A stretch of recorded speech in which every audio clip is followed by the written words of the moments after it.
के जिया सोललाना भवानावा के भाग जागल हो। ललना लाल भैले कुलावा के दीपक मनवा में आस लागल हो।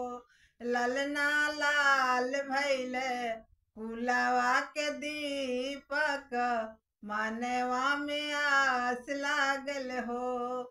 सासु सोहागिन बड़ी भागिनी अन धन लुटावेली हो।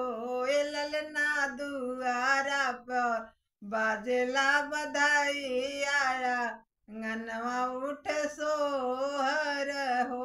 ललना लाल भैले कुलावा के दीपक मनवा में आस लागल हो।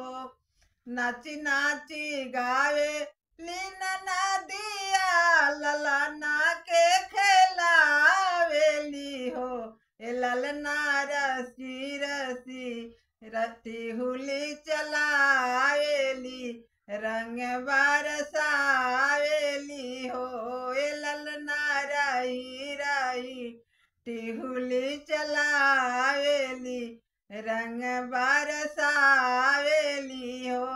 अखियाता हमें उनकर माई के नकिया हम बाबूजी के हो।